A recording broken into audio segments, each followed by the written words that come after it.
ஓம் சாய்ராம். சாய் அன்பர்கள் அனைவருக்கும் அன்பு வணக்கங்கள். என் அன்பு குழந்தையே, மிக பெரிய சிக்கலில் தவித்து கொண்டு என்ன செய்வது என்று தெரியாமல் திக்கற்ற காடுகளில் நிற்பது போல தனி மரமாக நின்று கொண்டிருக்கின்றாயா? என் அன்பு தங்கமே, உன்னை காப்பாற்றவே உன் அப்பா நான் வந்துள்ளேன். என்னை தவிர்த்து விடாதே. இதை முழுமையாக கேள் தங்கமே. உன்னை அனைத்து பிரச்சனைகளில் இருந்தும் உன் அப்பா நான் விடுவிக்கப் போகின்றேன். இனி வரும் காலம் உனது கை ஓங்கி நிற்கப் போகின்றது.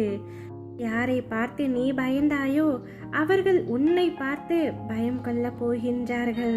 உன்னுடைய அத்தனை பிரச்சனைகளும் தீர்ந்து உன்னுடைய கஷ்டத்திற்கான முற்றுப்புள்ளி வைக்கப் போகின்றேன். உன்னை அனைத்துவித ஆபத்துகளில் இருந்தும் காப்பாற்றி நிம்மதியான வாழ்க்கையை வாழ வைக்கப் போகின்றேன். உன்னை தேடி சிலர் அவர்களை அறிமுகப்படுத்தி கொள்ள முன் வருவார்கள். நோய்களில் இருந்தும் கடன் சுமைகளில் இருந்தும் விரைவில் நிவாரணம் கிடைக்கப் போகின்றது. நடந்ததை நினைத்து வருந்தியது போதும் மகளே. நான் உனக்கு அளிக்கப் போகும் இன்பங்களை அனுபவிக்க நீ தயாராக இரு. வருகின்ற காலம் உனக்கு வசந்த காலம்தான். உனக்கான சொந்த பொருளை உன்னிடமே ஒப்படைக்கின்றேன். யார் கைக்கு செல்லவும் நான் அனுமதிக்க மாட்டேன். உன் குடும்ப சூழ்நிலையை நினைத்து நீ இப்பொழுது தவித்து கொண்டிருக்கின்றாய் என்பது எனக்கு நன்றாக தெரியும். அதை பற்றி கவலைப்படாதே என்று நானும் பலமுறை சொல்லிவிட்டேன். நீ தற்பொழுது என்ன செய்தாலும் இதை அனுபவித்துதான் ஆக வேண்டும். சற்று பொறுமையாக இரு. அனைத்தையும் நான் தீர்த்து தருகின்றேன். 1000 காகங்கள் இருக்கும் இடத்தில் சிறு கல் எரிந்தால் அத்தனை காகங்களும் அந்த இடத்தை விட்டு பறந்து போகும். அதுபோல 1000 கஷ்டங்கள் கர்மாக்கள் இருந்தாலும் சாயி என்ற ஒரு சொல் அறிந்தால் அத்தனை கஷ்டங்களும் கர்மாக்களும் அந்த சொல் அறிவில் அழிந்து போகும். அதுபோல்தான் உன்னுடைய கஷ்டங்களும் அழிந்து போக போகின்றன. அனைத்து ஆபத்துகளும் உன்னை விட்டு விலகப் போகின்றன. எத்தனை கைகள் உன்னை தள்ளிவிட்டாலும் ஒரு குழந்தை தன் தாயை நம்புவது போல நீ என் மீது வைக்கும் நம்பிக்கை என்றுமே உன்னை கைவிடாது. உன் வாழ்க்கை பயணத்திற்கு வழிதுணையாக இந்த அப்பா நானே வருவேன். எனக்கென்று யாரும் இல்லை என்று கவலைப்படாதே.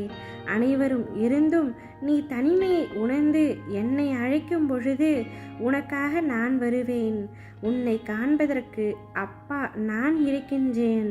என்னை நம்பியவர்களை நான் என்றும் கைவிடுவதில்லை. இந்த பிறவியில் நீ பெற்ற துன்பங்கள் அனைத்தையும் நான் அறிவேன். ஒரு மனிதருக்கு துன்பங்கள் வரும் என்பார்கள், ஆனால் உன் வாழ்க்கையே துன்பமாக அமையும் என்று நீ கனவில் கூட நினைத்திருக்க மாட்டாய். உன்னுடைய இந்த 20 ஆண்டு கால வாழ்க்கையில் நீ பட்ட துன்பத்திற்கு எல்லாம் இப்பொழுது விடை கிடைக்கப் போகின்றது. நல்லது நடக்கப் போகின்றது. நீ சுபிட்சமாகவும் சீரும் சிறப்புமாகவும் இருக்கப் போகின்றாய். என்னை முழுமையாக நினைத்துக்கொள். என்னை மனதார வணங்கு. நீ எந்த காரியத்தை செய்து கொண்டிருந்தாலும் எங்கிருந்தாலும் எதை செய்தாலும் என்னையே நினைவில் நிறுத்தி உன் வேலைகளை செய். அதை நான் வெற்றியடையும்படி செய்கின்றேன். கடவுள் நம்மை ஏன் இப்படி சோதிக்கின்றார் என்று கலங்கி விடாதே. அதை சமாளிக்கக்கூடிய அளவிற்கு உன்னிடம் சக்தி இருப்பதால் தான் கடவுள் அதை நமக்கு தருகிறார் என்று அவரை நம்பி வழிபட்டால் ஒருபொழுதும் கைவிட மாட்டார். உயிரே போகும் நிலை வந்தாலும் நம்பிக்கையை மட்டும் இழக்காதே தங்கமே. இழந்தவைகளை மீண்டும் கொண்டு வரும் ஆற்றல் அது ஒன்றுக்கு மட்டுமே உண்டு. இன்பமயமான வாழ்க்கை உனக்கு இந்த நிமிடத்தில் இருந்து ஆரம்பமாகிவிட்டது. உன்னுடைய துன்பங்கள், கஷ்டங்கள், நஷ்டங்கள், கடன்கள், ஆபத்துகள் என அனைத்தும் உன்னை விட்டு முடிந்து விட்டது. இனி எல்லாமே உனக்கு சுகம்தான். உன் இல்லத்தில் இருள் நீங்கி வெளிச்சம் வந்துவிட்டது. என் உள்ளத்தில் இருக்கும் எனது அருமை தங்கமே, என் உபதேசத்தை கேட்டு கடைபிடித்து வாழ்ந்து வரும் உனக்கு மென்மேலும் அருளை பொழியவே நான் உன்னுடனே இருக்கின்றேன். பிரச்சனைகள் நீங்கி நன்மையும் செல்வ நிலையும் உயரும். என் ஆசிகள் உனக்கு எப்பொழுதும் ஏற்றத்தை மட்டுமே கொடுக்கும்.